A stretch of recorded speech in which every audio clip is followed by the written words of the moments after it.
the blood-curdling scream that pierced the evening air of Gila City, Arizona, in the summer of 1876, sent birds scattering from the cottonwood trees lining Copper Creek, their wings beating against the fading sunlight as they fled the sound of human suffering.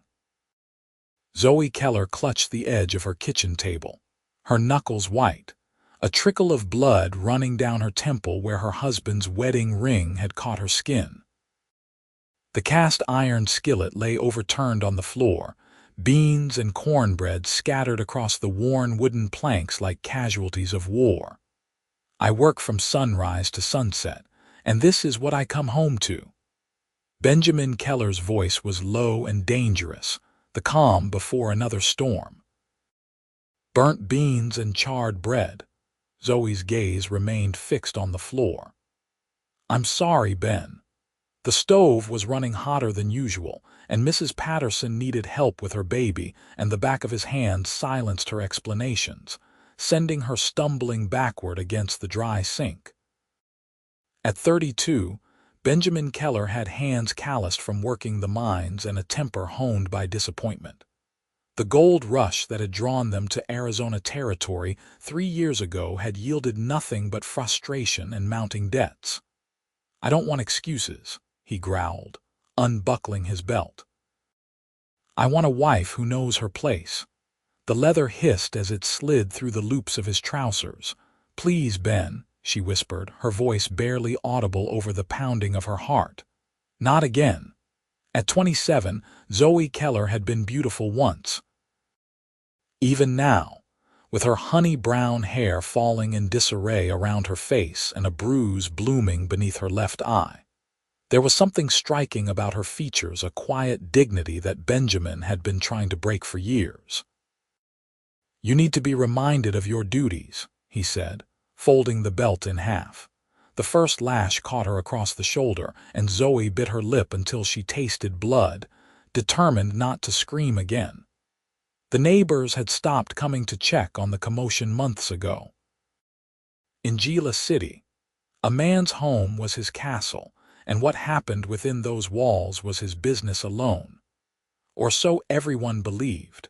What Benjamin Keller didn't know, what no one in town knew, was that someone had been watching the modest clapboard house at the edge of town for weeks. Someone who had seen the bruises Zoe tried to hide beneath high-necked blouses and long sleeves despite the Arizona heat. Someone whose patience had finally run out. As darkness fell and Benjamin Keller's rage finally exhausted itself, Zoe lay curled on the kitchen floor, her breath coming in shallow gasps. The door to their bedroom slammed as her husband retired for the night, leaving her to clean up the mess. With trembling hands, she gathered the scattered food, tears silently tracking through the dust on her face. Tomorrow, she would need to explain the bruises to curious eyes in town. Tomorrow, she would need to smile and pretend that everything was fine. Tomorrow, a soft knock at the back door startled her so badly that she dropped the pan she was holding, wincing as it clattered against the floorboards. "Who's there?" she whispered, fear clutching at her throat.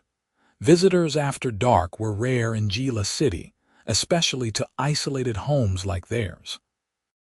"Someone who'd like to help, madam," came a deep voice, quiet but clear. Zoe hesitated, glancing toward the bedroom where Benjamin slept. "If he woke and found a stranger at their door, I ain't staying," the voice continued, seeming to sense her hesitation. "Just wanted to leave something for you. I'll be gone before you open the door." Curiosity overcame caution, and Zoe crept to the back door, listening intently for any sound from the bedroom. When she heard nothing but Benjamin's heavy snoring, she carefully slid back the bolt and opened the door a crack. True to his word, no one was there. But on the back step sat a small basket covered with a checkered cloth. Zoe brought it inside quickly, bolting the door behind her. Beneath the cloth, she found a small loaf of bread, some dried beef, a jar of preserves, and most surprisingly, a folded piece of paper. Her hands shook as she unfolded it, tilting the paper toward the lamp to read the neat, steady handwriting. "There's a way out if you want it. Tomorrow at noon, by the old sycamore past Miller's Creek. I'll be waiting." No signature, no explanation, just an offer and a promise.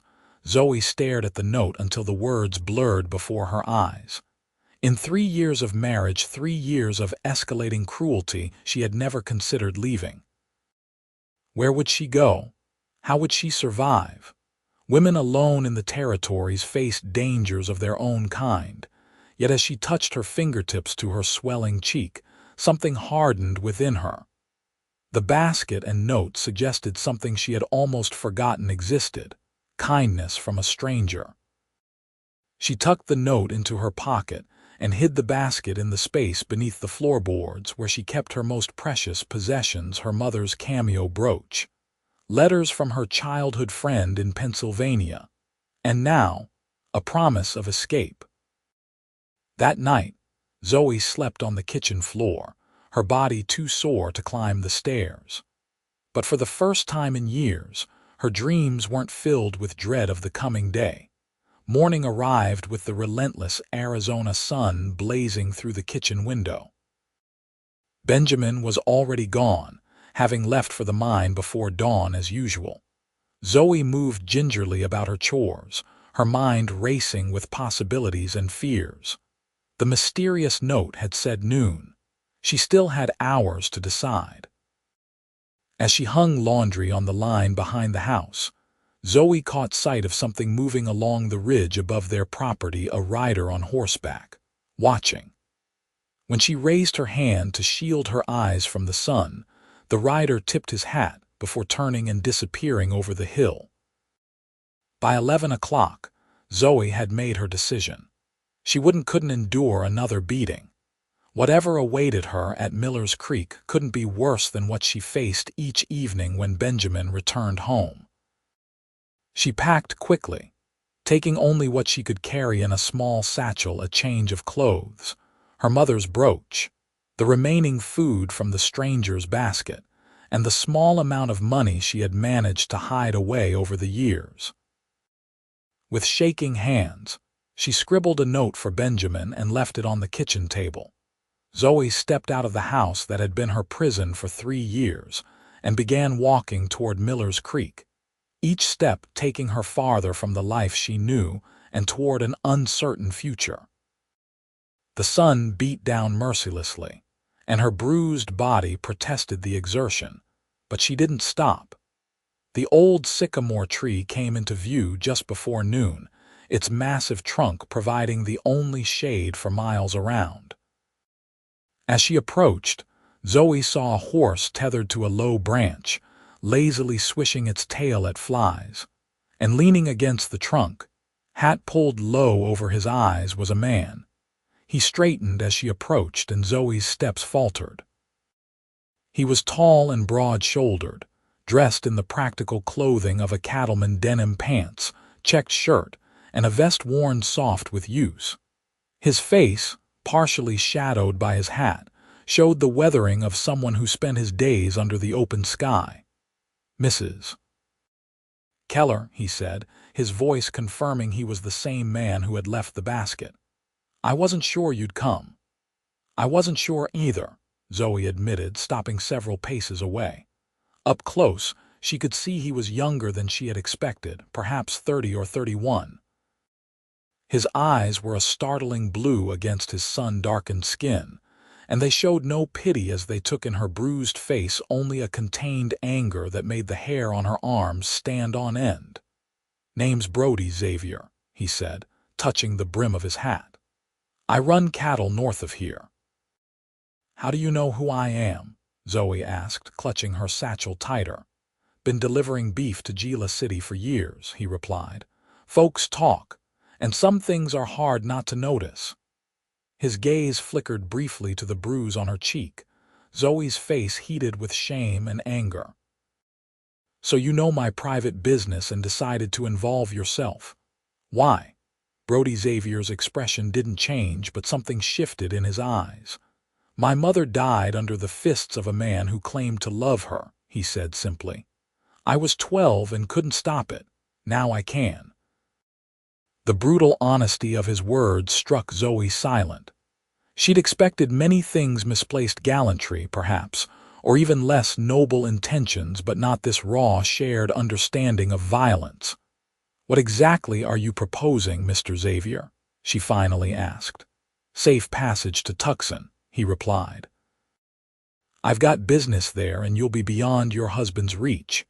After that, you decide your own path." "And what do you want in return?" Suspicion colored her voice. For the first time, a small smile touched his lips. "Peace of mind, Mrs. Keller, nothing more." Zoe weighed his words against a lifetime of learning that nothing came without a price. But the alternative was returning to Benjamin, and that wasn't really an alternative at all. "When do we leave?" she asked. "Now," Brody said, untethering his horse. "Your husband will be at the mine until sundown, but I'd rather not take chances." He offered his hand to help her mount, and Zoe hesitated only briefly before taking it. His palm was calloused, but his grip gentle as he helped her onto the horse. Then he swung up behind her, careful to maintain a respectful distance despite the shared saddle. "Hold on," he advised as he urged the horse forward.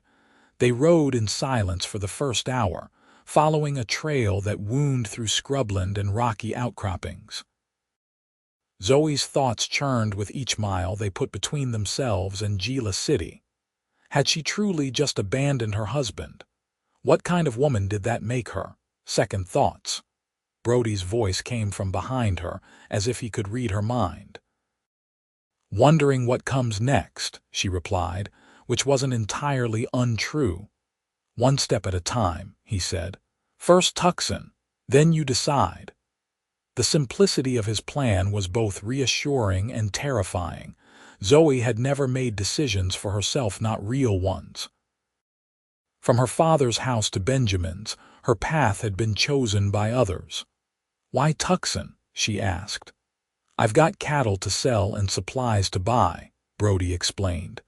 "And there's a woman there, Mrs. Hernandez, who runs a boarding house. She helps women in situations like yours. You'll be safe until you decide what you want." "And Benjamin," Brody was quiet for a moment. "Men like your husband don't let go easily," he finally said.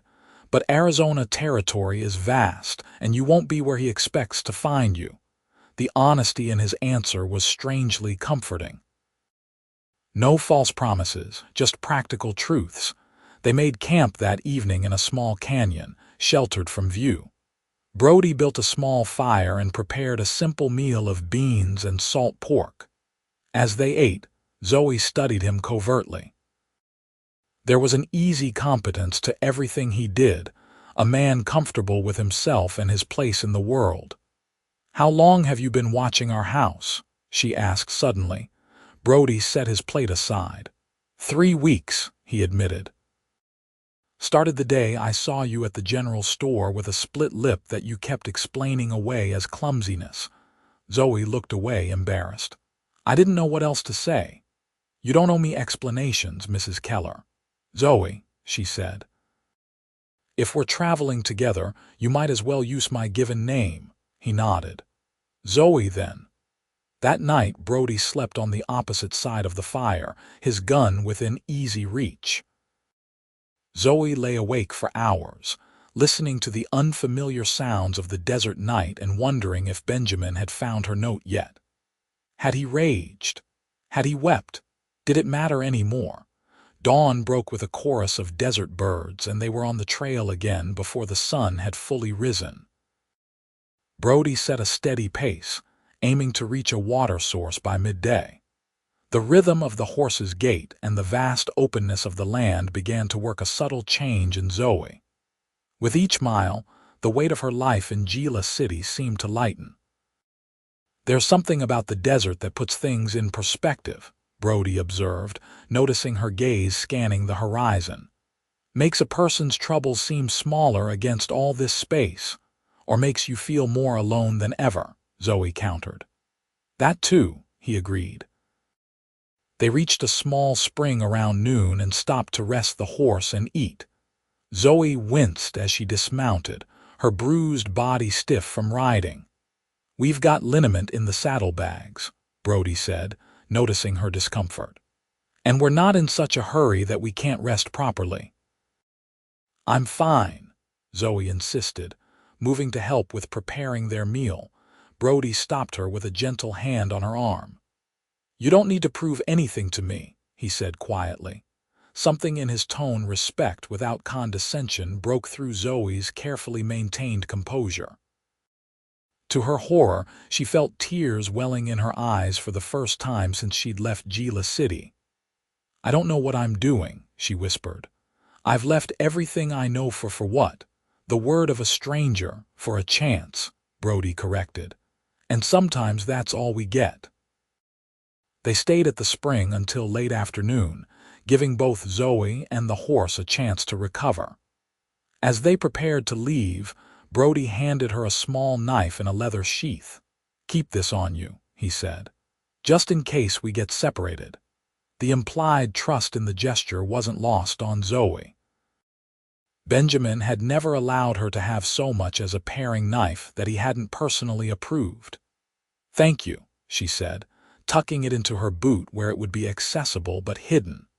The terrain grew more rugged as they continued south, forcing them to travel more slowly. By evening, they were still a good day's ride from Tucson. Brody found a sheltered spot among some rocks to make camp, and Zoe helped gather wood for the fire, moving more easily than she had that morning. As they sat eating their evening meal, Zoe finally asked the question that had been bothering her since they'd left. "What happens when Benjamin comes looking for me? He won't just let this go." Brody's expression hardened slightly. "I expect he'll follow. Men like him usually do." "And then what?" "Then he'll find me waiting," Brody said simply. "But that's for me to worry about, not you." Zoe shook her head. "I won't have you fighting my battles." "It became my battle when I decided to help you," Brody replied, his tone leaving no room for argument. "Besides, I've dealt with men like him before." The certainty in his voice gave Zoe pause. "What aren't you telling me, Mr. Xavier?" Brody looked into the fire for a long moment before answering. "After my mother died, I made it my business to learn about men who hurt women," he said. "And sometimes, to do something about it." "You're a vigilante." Zoe's voice held disbelief rather than judgment. "I'm a cattleman who occasionally helps people out of bad situations," he corrected. "The law doesn't do much to protect women from their husbands, so sometimes other arrangements are necessary." The implications of his words settled over Zoe like a heavy blanket. "You've helped other women like me." "Yes. And their husbands." Brody met her gaze steadily. "Most decided that pursuing their wives wasn't worth the trouble. Those that didn't," he shrugged, "they're not a problem anymore." The night air suddenly seemed colder. "Have you killed men, Brody?" "Only when there was no alternative," he said quietly. "And I don't plan on killing yours if I can help it." The frankness of his answer should have frightened Zoe, but instead she found it oddly reassuring. There was no posturing, no false bravado, just a man stating facts. "I still don't understand why you're doing this," she said. Brody poked at the fire with a stick, sending sparks spiraling into the night sky. "After my mother died, I made a promise," he said slowly, "that I'd never stand by while someone suffered if I could help. It's as simple as that." But it wasn't simple at all, Zoe thought. Not in a world where men like Benjamin held all the power and the law looked the other way.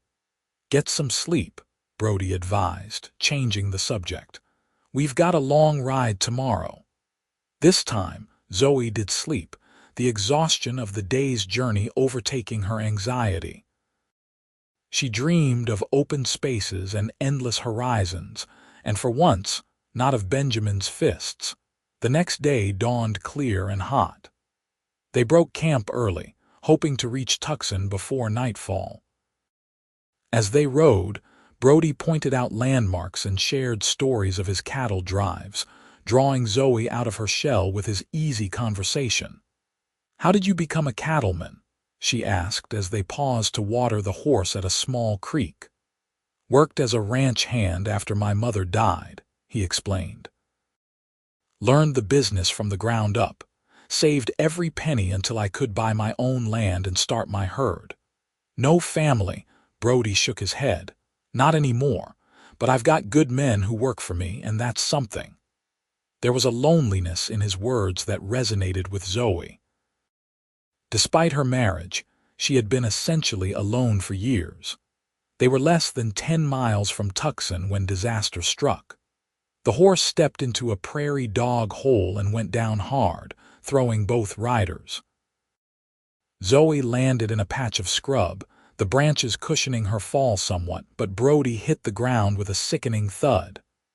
"Brody!" she cried, scrambling to her feet and rushing to where he lay motionless. To her relief, his eyes fluttered open as she reached him. "Are you hurt?" He groaned, trying to sit up. "I'm fine," she assured him. "But you're not." Blood was seeping through his shirt where he'd landed on a jagged rock, and from the awkward angle of his left leg, Zoe suspected it might be broken. "The horse?" he asked, grimacing as he tried to move. Zoe looked over to where the animal was struggling to its feet. "Alive but lame," she reported. "We won't be riding any further today." Brody cursed under his breath. "We need to get to cover," he said. "We're too exposed here." With Zoe's help, he managed to stand, leaning heavily on her as they salvaged what they could from the saddlebags and hobbled toward a stand of cottonwoods about a quarter-mile away. The horse followed slowly, clearly favoring its injured leg. By the time they reached the trees, Brody was pale and sweating. Zoe helped him sit with his back against a trunk and began examining his injuries more closely. "The cut isn't too deep," she said, relieved. "But your leg?" "Broken," Brody confirmed through gritted teeth. "Not the first time." Zoe had seen enough injuries in Gila City's mining community to know what needed to be done.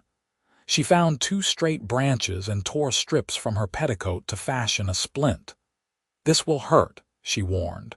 Brody nodded, bracing himself. "Do it."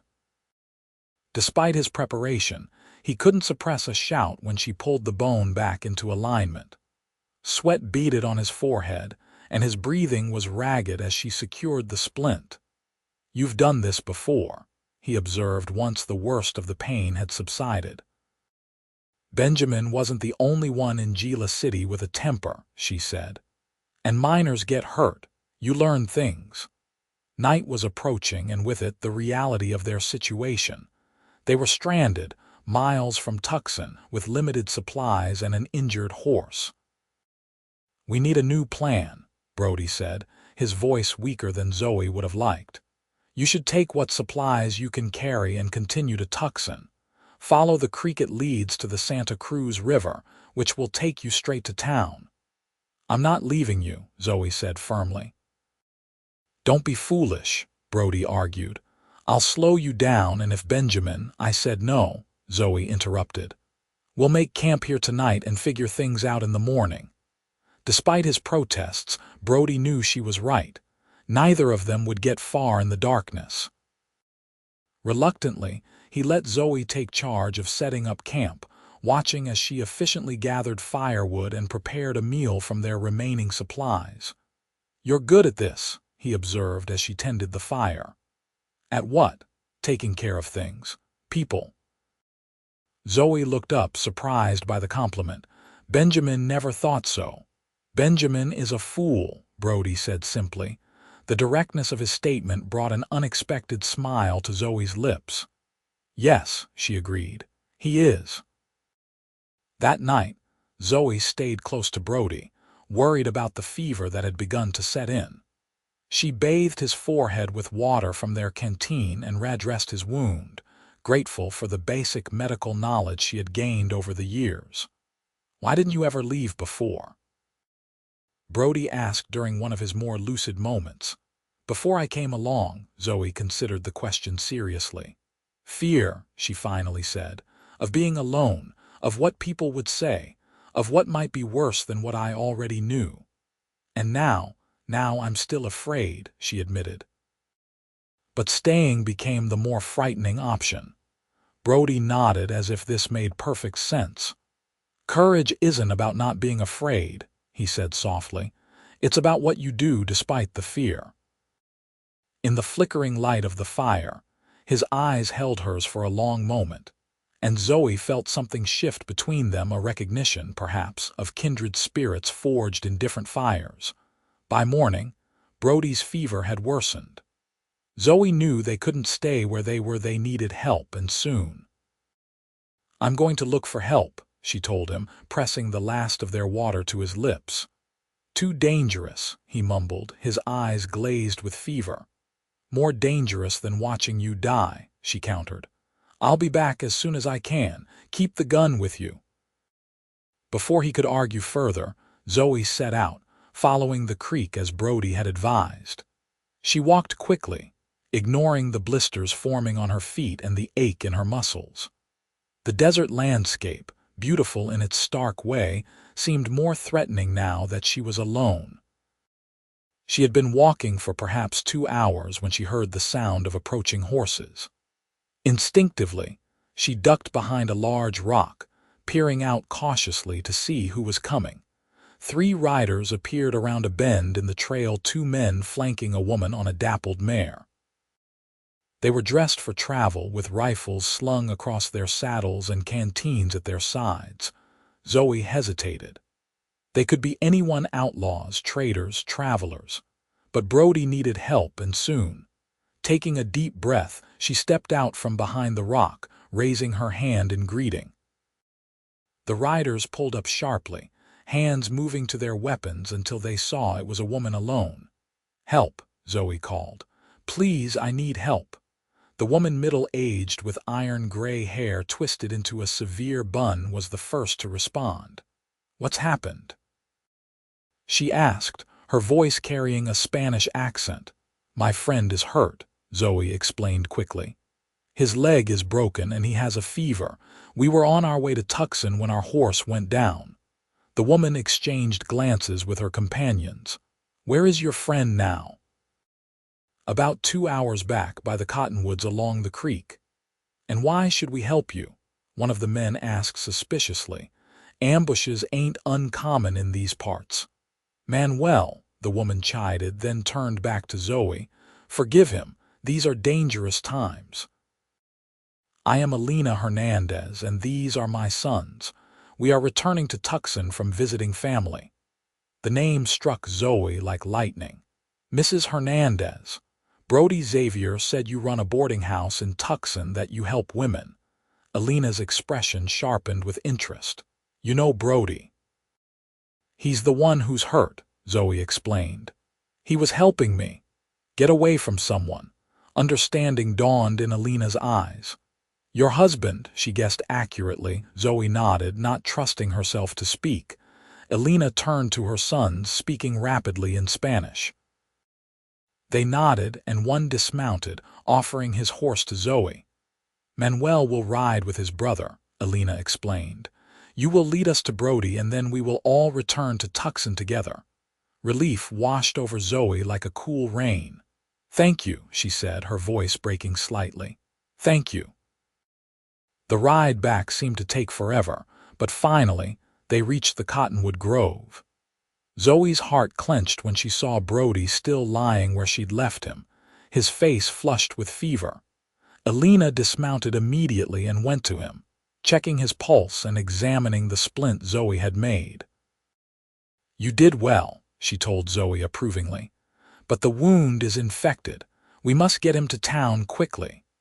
With the help of Elena's sons, they managed to get Brody onto one of the horses. Manuel rode behind him, supporting his weight, while Zoe rode with Elena. The injured horse would have to be left behind and recovered later. The journey to Tucson was a blur to Zoe, her thoughts consumed with worry for Brody. By the time they reached the outskirts of town, the sun was setting, painting the adobe buildings with golden light. Alina's boarding house was a substantial two-story building near the center of town, with a shaded courtyard and sturdy gates that could be locked at night. Her sons carried Brody to a room on the ground floor, while Alina sent a boy running for the doctor. "You are safe here," Alina assured Zoe as she showed her to a small but clean room upstairs. "Brody has been a friend to me and my family for many years. We will care for him and for you." "Why does he do it?" Zoe asked suddenly. "Help women like me." Alina's face softened with understanding. "Because he knows what happens when no one helps," she said simply. "Now rest. Tomorrow will bring its own challenges." The doctor arrived shortly after, a gruff older man who examined Brody thoroughly before pronouncing that with proper care, he should recover. The broken leg was clean, and though the wound was infected, it could be treated. "He'll need to stay off that leg for at least 6 weeks, the doctor advised as he gathered his things. "And plenty of rest to fight the infection." 6 weeks. The implications of that time frame weren't lost on Zoe. 6 weeks during which Benjamin might find them. 6 weeks during which she would need to decide what came next. For 3 days, Brody drifted in and out of consciousness, his fever breaking and returning in cycles that left Zoe exhausted from worry. She rarely left his side, helping Alina change his bandages and coax broth between his cracked lips. On the 4th morning, Zoe woke from a brief nap in the chair beside his bed to find Brody watching her, his eyes clear for the first time since their accident. "You're still here," he said, his voice hoarse from disuse. "Where else would I be?" she replied, relief flooding through her. "Tucson's a big town. You could have disappeared, started fresh." Zoe shook her head. "Not without knowing you were all right." A ghost of a smile touched his lips. "Stubborn woman," says the man who rode into Gila City to rescue a stranger, she countered. Their conversation was interrupted by Alina, who entered with a tray of food and fresh bandages. Her face brightened when she saw Brody awake. "About time you rejoined the living," she scolded affectionately. "Your guardian angel here has barely slept watching over you." Brody's gaze returned to Zoe, something warm kindling in his eyes. "I noticed." Under Alina's supervision, Zoe helped change Brody's bandages.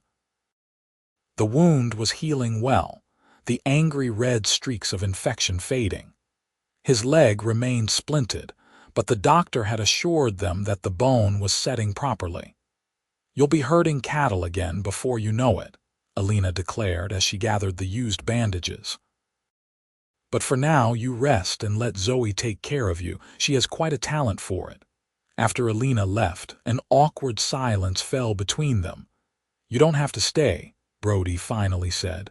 "Alina can help you get settled somewhere else if that's what you want." "Is that what you want?"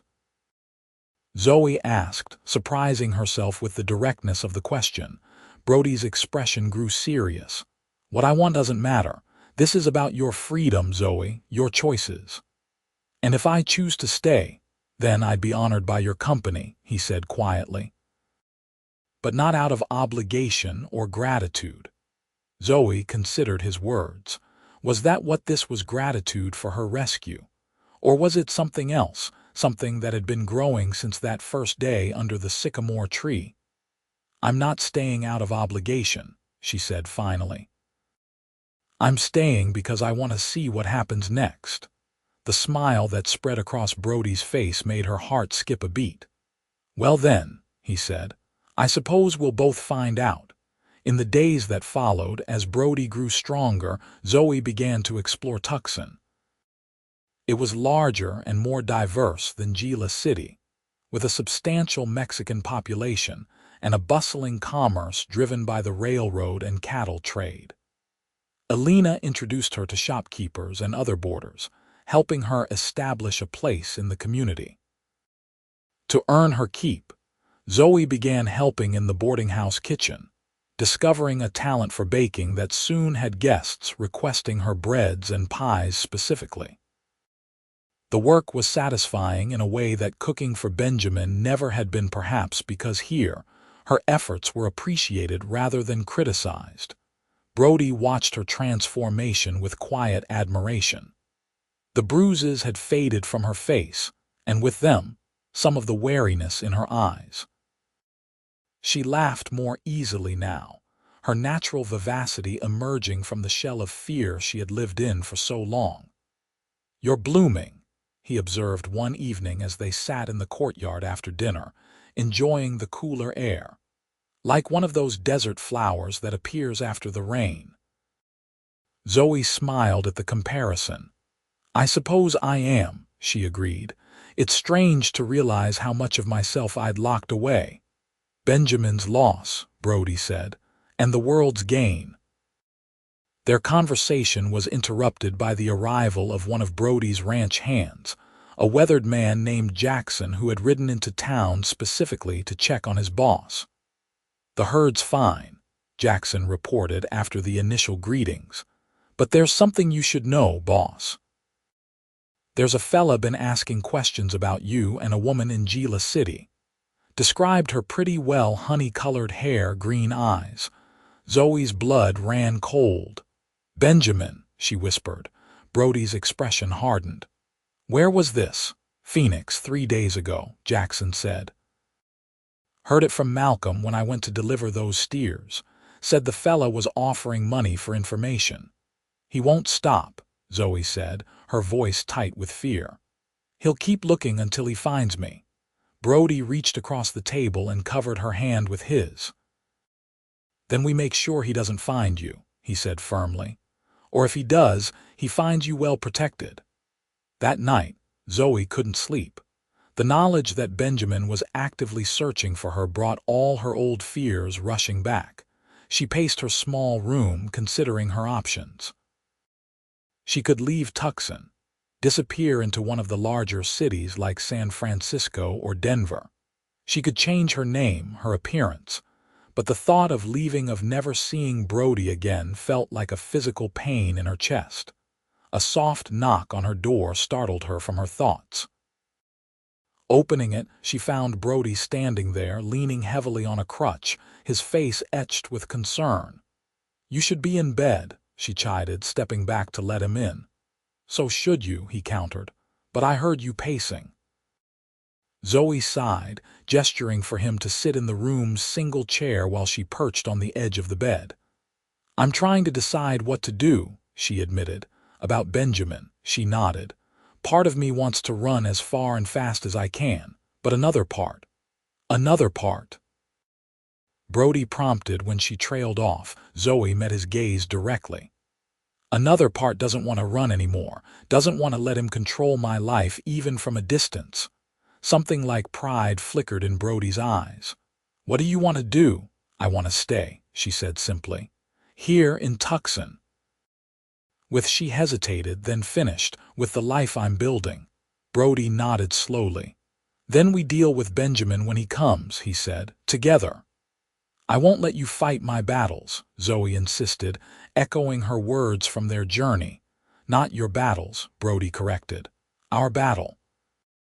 "Because that's what friends do, they stand together." Friends. The word seemed simultaneously right and not enough, but Zoe wasn't ready to examine what more there might be between them, not with Benjamin's shadow looming over them. "Get some sleep," Brody said softly, rising to leave. "Tomorrow we'll make plans." The next morning, Brody called a meeting with Alina, Jackson, and the town marshal, a no-nonsense woman named Thomas who had been elected after the previous marshal was caught taking bribes. "We have a situation," Brody began, outlining what they knew about Benjamin's search. Marshal Thomas listened intently, occasionally making notes. "Legally, it's complicated," she said when Brody finished. "He's her husband. In the eyes of the law, he has certain rights." "He lost those rights when he raised his hand to her," Alina said firmly. "I agree," Thomas said, "but not all judges would. However," she continued, looking at Zoe, "if you were to file for divorce on grounds of cruelty, that would change things." It wouldn't be easy or quick, but it would establish a legal record of your allegations. Divorce, Zoe echoed. The word itself felt scandalous even in 1876. Divorced women were social pariahs, objects of gossip and speculation. Think about it, Thomas advised. In the meantime, I'll keep an eye out for your husband and make sure my deputies know the situation. After the marshal left, Alina squeezed Zoe's hand. It's a lot to consider, she acknowledged. But remember, you're not alone. Alone with Brody later, Zoe voiced her deepest fear. What if I divorce Benjamin and then have nothing? No home, no protection, no future. Brody was quiet for a moment, his expression thoughtful. I can't promise you what the future holds, he finally said, but I can promise you won't be without a home or protection as long as I'm alive. The sincerity in his voice made Zoe's heart ache. Why? She asked. Why do you care what happens to me? Brody met her gaze steadily. Because in the short time I've known you, Zoe Keller, I've come to admire your courage, your kindness, and your strength. Because watching you rebuild your life has been a privilege. And because, he added, his voice dropping lower, I find myself thinking about you far more than is proper for a friend. The confession hung in the air between them, changing everything and nothing at once. I'm still married, Zoe reminded him softly. I know, Brody acknowledged. And I respect that. I'm not asking for anything, Zoe. I'm just answering your question honestly.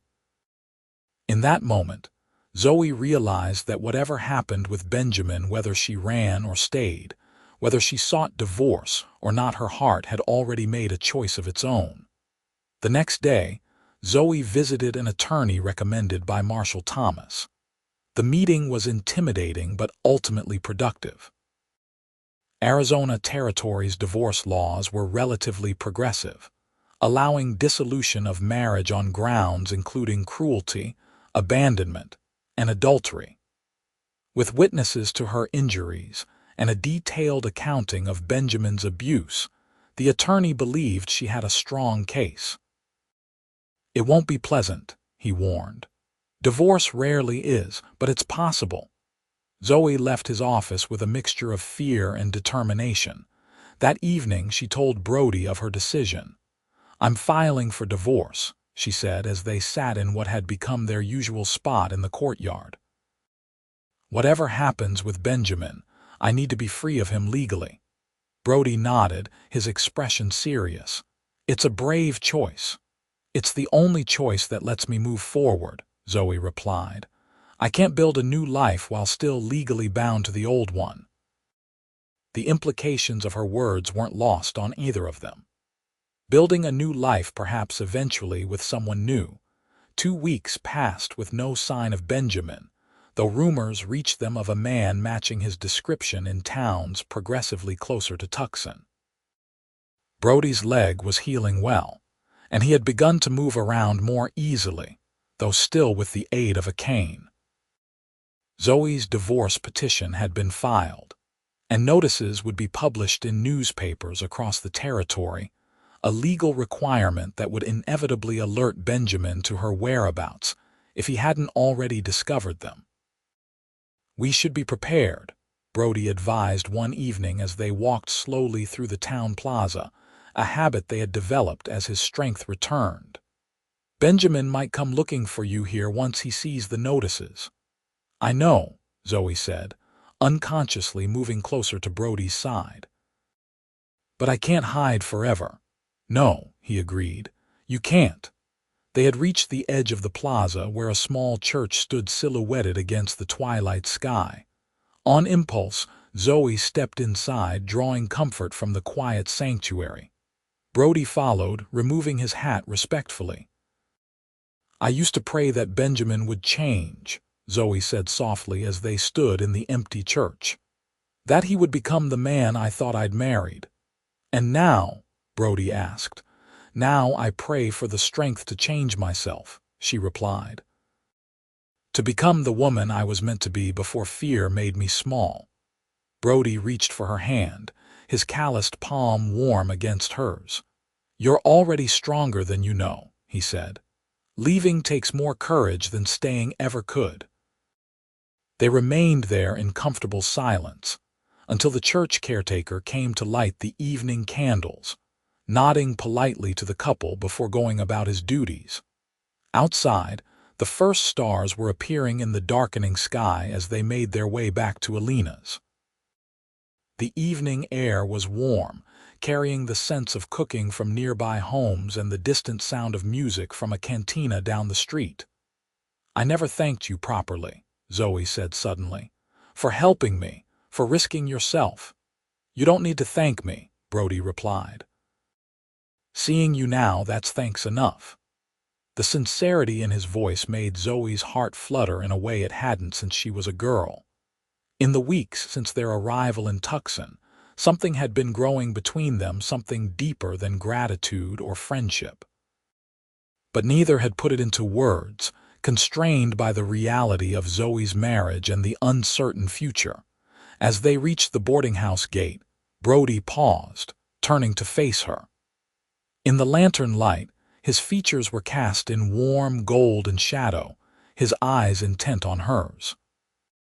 "Whatever happens with Benjamin," he said quietly, "know that you have people here who care about you, who want you to stay."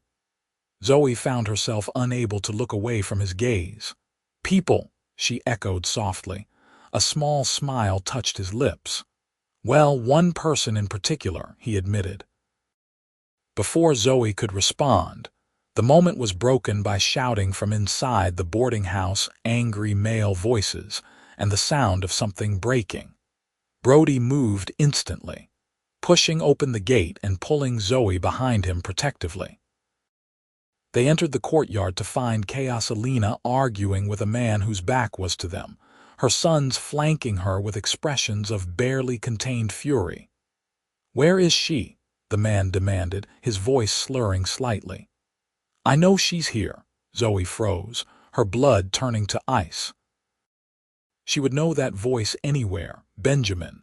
He must have sensed their arrival because he turned, his bloodshot eyes widening as they fell on Zoe. "There you are, wife," he said, a dangerous smile spreading across his face. "Come to take you home." "She's not going anywhere with you," Brody said, stepping forward despite his injured leg. Benjamin's gaze shifted to Brody, taking in the cane and splinted leg with contemptuous amusement. "And you're going to stop me?" "A cripple, if necessary," Brody replied evenly. Benjamin laughed, the sound ugly in the peaceful courtyard. "She's my wife," he said, "mine by law and by God, and you've stolen her." "No one stole me," Zoe said, finding her voice at last. "I left, of my own free will." "After he filled your head with lies," Benjamin spat. "After he turned you against me." "You did that yourself," Zoe countered, surprised by the steadiness of her own voice. "Every time you raised your hand to me, every time you made me feel worthless." Benjamin's face darkened with anger. "You ungrateful, that's enough," Alina interrupted sharply. "This is my house and you are not welcome here. Leave now, or I will have my sons throw you out." Benjamin looked from Alina to her sons, assessing the threat they posed. Then his gaze returned to Zoe, something calculating replacing the rage in his eyes. "Fine," he said, his voice suddenly calm. "I'll go. But this isn't over, Zoe. A wife belongs with her husband. The law is on my side." "Not for long," Zoe replied. "I've filed for divorce." The word hung in the air between them like a thrown gauntlet. Benjamin's face contorted with fury, and for a moment Zoe thought he might lunge at her. But with a visible effort, he controlled himself. "We'll see about that," he said coldly. "I'll be at the Occidental Hotel when you come to your senses." With that, he turned and stalked out of the courtyard, shoving past Alina's sons with deliberate force. The moment he was gone, Zoe's knees gave way. Brody caught her before she could fall, guiding her to a nearby bench. "Are you all right?" he asked, his voice gentle. Zoe nodded, though her hands were shaking. "I knew he would come eventually," she said. I just wasn't prepared for how it would feel to see him again. You stood your ground, Brody said with quiet pride. That took courage. He'll be back, Alina warned, joining them. Men like that don't give up easily. No, Brody agreed grimly. They don't. That night, Alina insisted that Zoe sleep in a room adjacent to hers, with one of her sons standing guard in the hallway. Brody, frustrated by his limited mobility, checked and rechecked his gun before finally retiring to his own room. Sleep eluded Zoe. Every creak of the boarding house's old timbers, every distant sound from the street below, had her starting up in alarm, expecting to find Benjamin standing over her bed. By dawn, she had made a decision. She couldn't live like this in fear, putting Alina's household at risk, waiting for Benjamin's next move. She would have to confront the situation head-on. At breakfast, she shared her plan with Brody and Alina. "I'm going to see Marshal Thomas," she said. "Ask for official protection while the divorce proceedings continue." "A good first step," Alina approved, "but not enough on its own." "I agree," Brody said. "Benjamin won't be deterred by legal threats alone." "What do you suggest?" Zoe asked. Brody exchanged glances with Alina before answering. "I think it's time to make him understand that pursuing you further will cost him more than he's willing to pay." "You can't confront him," Zoe protested, alarm flaring at the thought of Brody facing Benjamin while still injured. "Not in your condition." "Not alone," Brody agreed. "But I'm not without friends in Tucson." True to his word, by midday Brody had assembled a formidable group in Alina's parlor. Jackson and two other ranch hands, the blacksmith from down the street, and surprisingly, Marshal Thomas herself. "Officially, I can't intervene in a domestic dispute without evidence of a crime," Thomas explained to Zoe. "But unofficially, I can make it clear to your husband that Tucson takes a dim view of men who beat women." The plan was simple. Thomas would invite Benjamin to her office to discuss Zoe's allegations. There, he would find not just the marshal but Brody and his friends, as well, a show of community support designed to make Benjamin realize that Zoe was no longer isolated and vulnerable. "He needs to understand that you have people standing with you now," Brody said. "People who won't look the other way." Zoe was touched by the gesture but still worried. "What if he becomes violent? Then he'll be arrested," Thomas said simply. "And that will strengthen your divorce case considerably." The meeting was set for 3 o'clock that afternoon. Zoe insisted on being present despite Brody's concerns. "I need to face him," she explained. "For myself." When they arrived at the marshal's office, Benjamin was already there, his expression darkening as he saw the group accompanying Zoe. "What's this?" he demanded. "Some kind of ambush." "A conversation," Thomas replied calmly, gesturing for everyone to sit. "About your wife's future." "She has no future except with me," Benjamin snapped. "She's my wife." "Not for much longer," Zoe said, meeting his gaze steadily. "The divorce will be granted, Benjamin. I have witnesses to your cruelty, documentation of my injuries." "Lies," he snarled. "All lies told to this." He gestured contemptuously at Brody. "This crippled cowboy who's filled your head with nonsense." "Careful," Jackson warned, his hand moving meaningfully to the knife at his belt. Benjamin's eyes narrowed as he assessed the room, the armed men, the stern-faced marshal, and Zoe herself, sitting straight-backed and resolute. For the first time, doubt crept into his expression. "What do you want?" he finally asked. "For you to go back to Gila City and never bother Zoe again," Brody said. "To accept the divorce without contest and move on with your life." Benjamin laughed humorlessly. "And why would I do that?" "Because fighting will cost you more than you're prepared to pay," Thomas said bluntly. "In legal fees, in reputation, and possibly in blood." The implied threat hung heavy in the air. "You're threatening me," Benjamin said, his voice dangerously quiet. "All of you." "We're informing you of reality," Brody corrected. "Zoe is no longer alone. Whatever you do to her, you do to all of us, and we will respond accordingly." Benjamin's gaze moved from face to face, measuring the resolve he saw there. Then it settled on Zoe.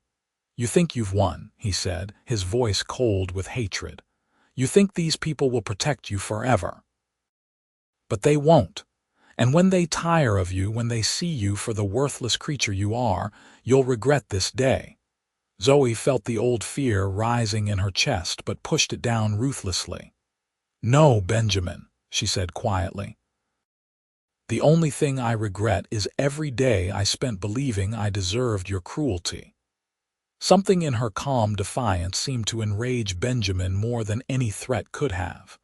With a roar, he lunged across the desk at her, hands outstretched for her throat. He never reached her. Jackson and the blacksmith intercepted him, pinning him against the wall with brutal efficiency.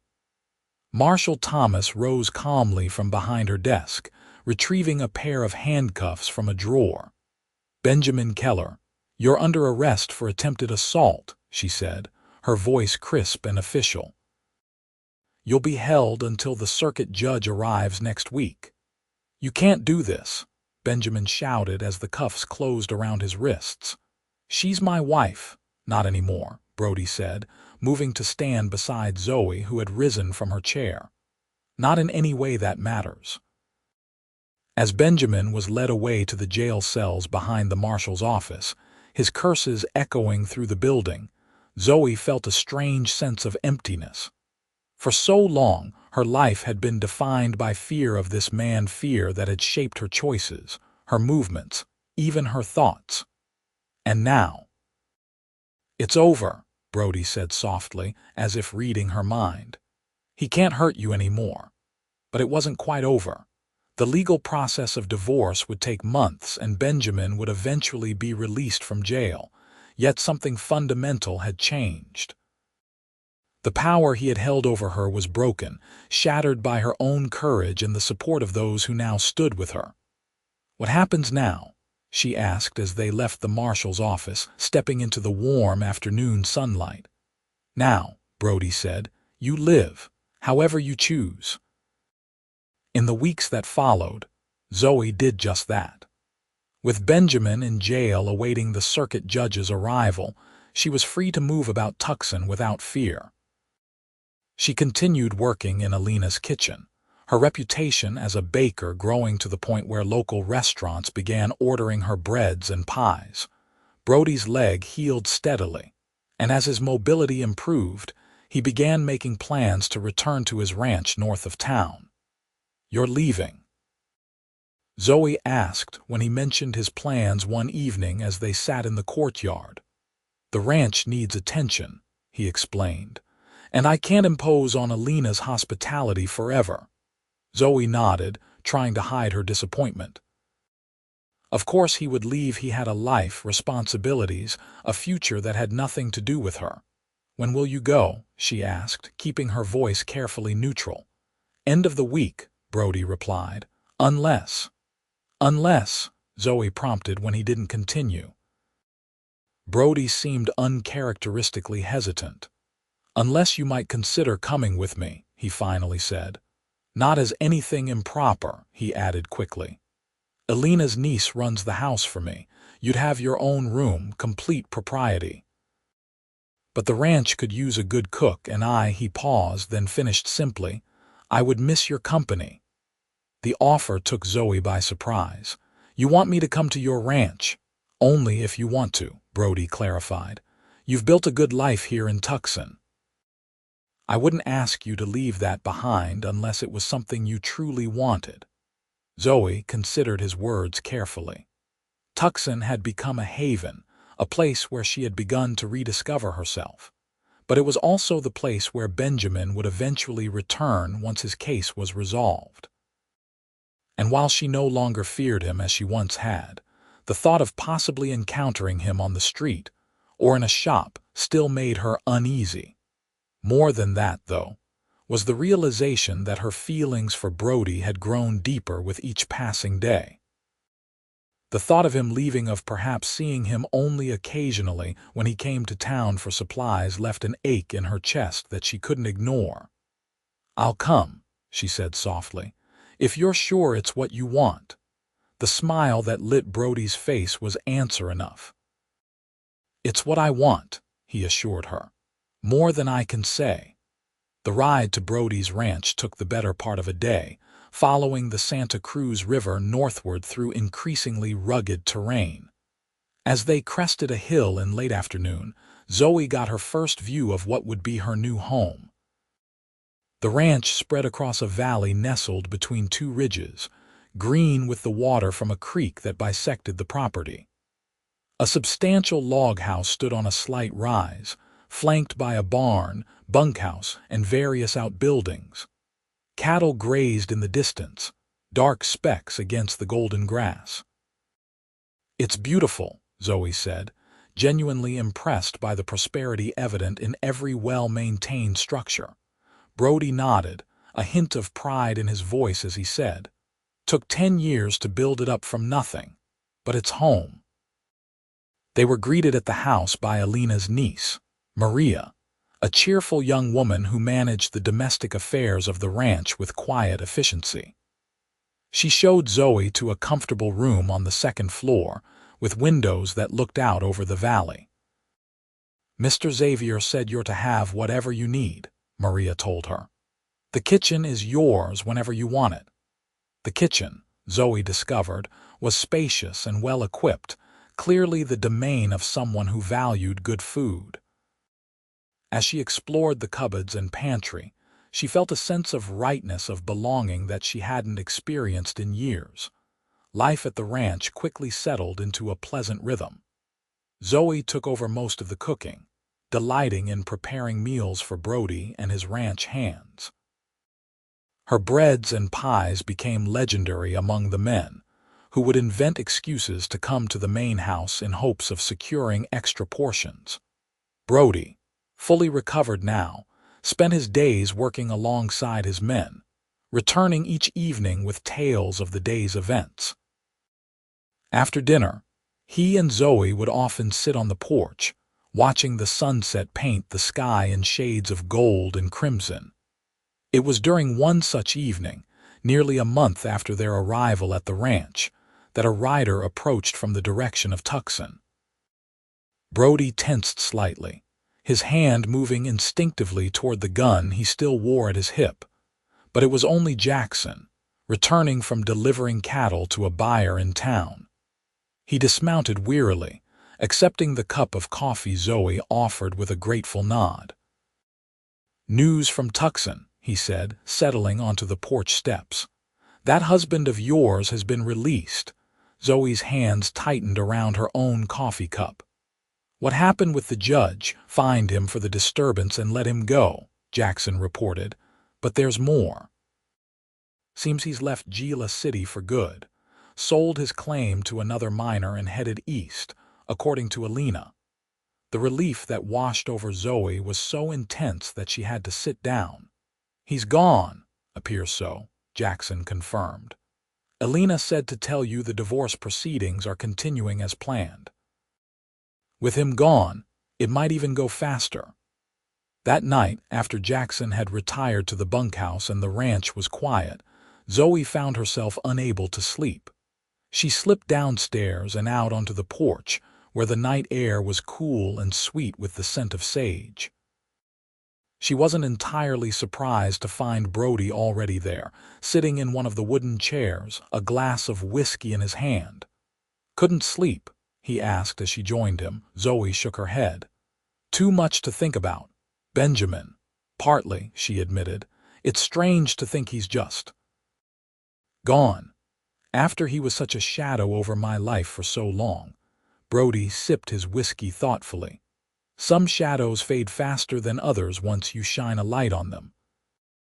They sat in companionable silence for a while, listening to the night sounds of the ranch, the distant lowing of cattle, the soft hooting of an owl, the rustle of wind through the cottonwoods along the creek. I never thanked you, Brody said suddenly. For what? For staying with me when I was injured. For coming here. He paused, then added quietly, for making this place feel more like home than it ever has. The simple honesty of his words touched Zoe deeply. I should be thanking you, she replied, for giving me a place where I can feel safe. Where I can be myself. Brody set his glass aside and turned to face her, his expression serious in the moonlight.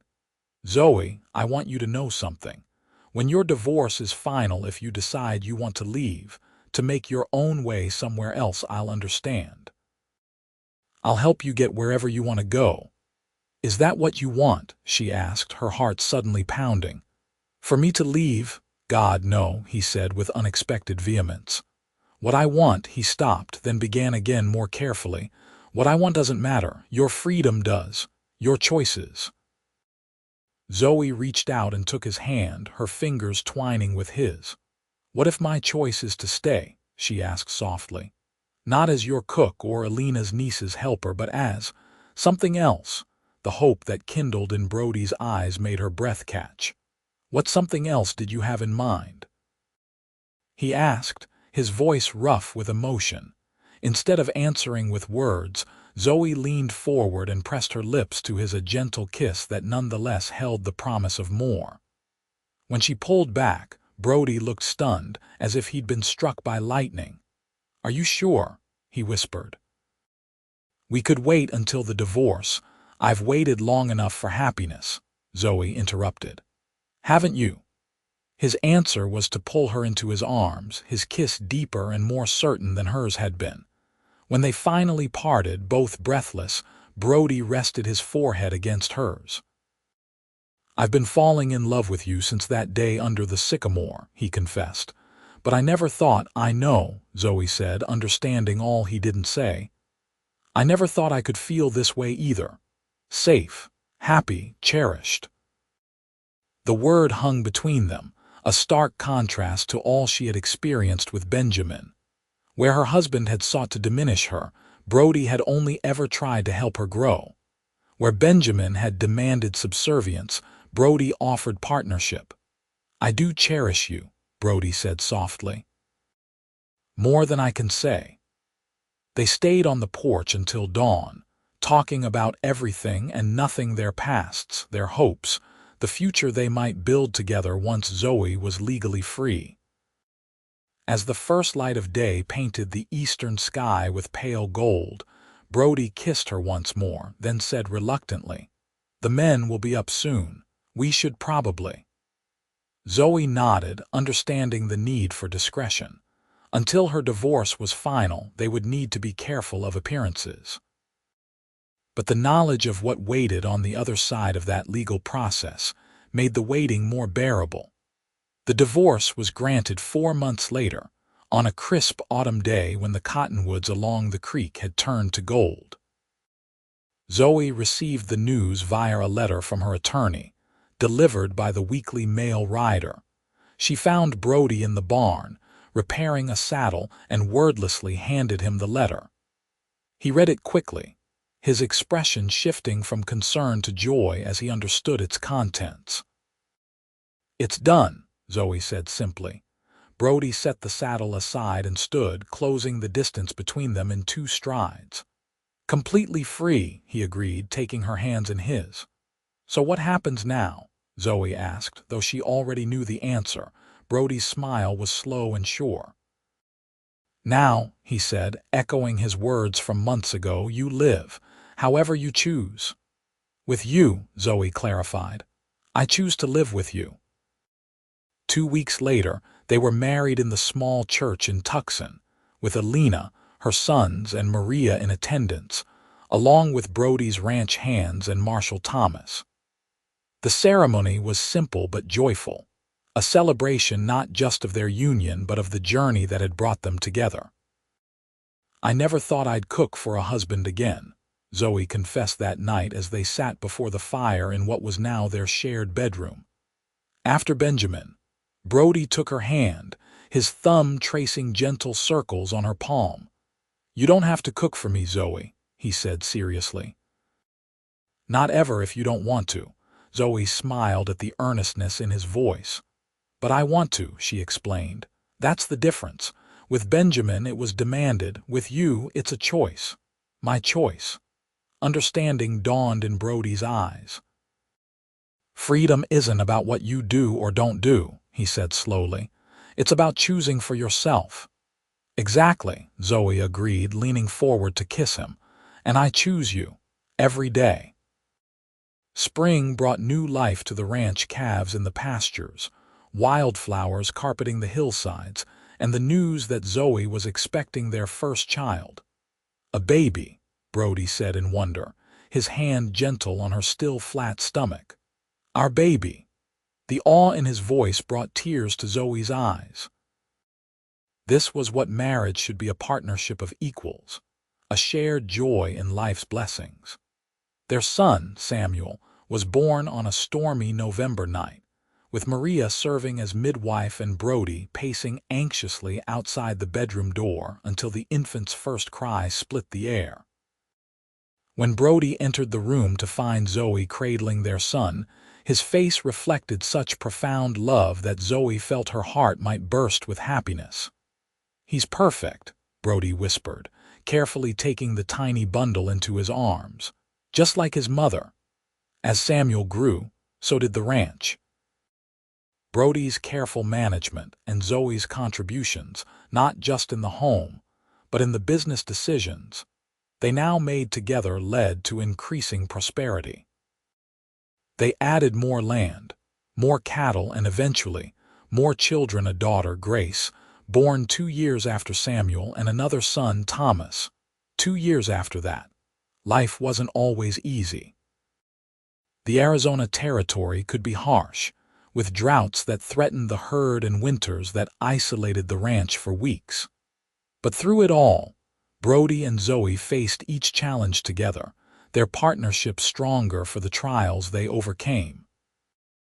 On the 10th anniversary of their wedding, Brody surprised Zoe with a gift, a small carved wooden sign to hang above the kitchen door.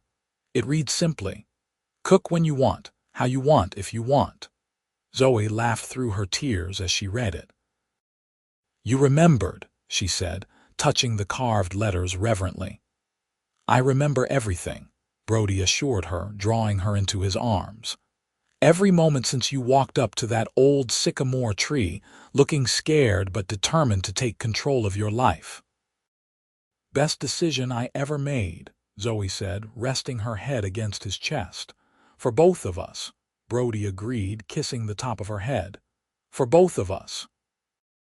As they stood there in the home they had built together, both the physical structure and the family that filled it, Zoe reflected on the journey that had brought her here. From the terrified woman in Gila City, bruised and belittled, to the confident ranch mistress who knew her own worth. From a marriage built on control and fear to one founded on respect and love, Benjamin had long since faded from her thoughts, a shadow dispelled by the bright reality of the life she now lived. Occasionally, she would hear news of Gila City, the mine playing out, the town slowly dying, and feel a momentary twinge of what might have been had she stayed. But it was always fleeting, swept away by the joy of what was. "What are you thinking?" Brody asked, noting her contemplative expression. Zoe smiled up at the man who had not only rescued her, but had given her the space and support to rescue herself. "I'm thinking that sometimes the worst moments of our lives lead us to the best," she said. "And I'm grateful for every step of the journey, even the painful ones. Even Benjamin." Brody asked, his tone carefully neutral. "Even him," Zoe confirmed. "Because without him I might never have found you, never discovered my own strength, never known what real love feels like." Brody tightened his arms around her. "Well, I can promise you'll never lack for that," he said softly. "Not as long as I'm alive." And he kept that promise through the years that followed, through the growth of their family and ranch, through the admission of Arizona to statehood, and the many changes it brought. Their love, born in the darkest of circumstances, continued to flourish in the light of their shared life, a testament to the resilience of the human spirit and the healing power of true partnership. Zoe never cooked another meal out of fear or obligation, only out of love and the joy of creation. And Brody never took a single bite for granted, knowing the journey that had brought that food to his table and the remarkable woman who had chosen to share her life with him. In the end, it wasn't just that Brody had ensured Zoe would never have to cook for Benjamin again. It was that he had helped her find a world where cooking, like every other aspect of her life, was a choice freely made, an expression of who she truly was rather than what someone else demanded she be. And in that freedom, they both found the greatest happiness either could have imagined.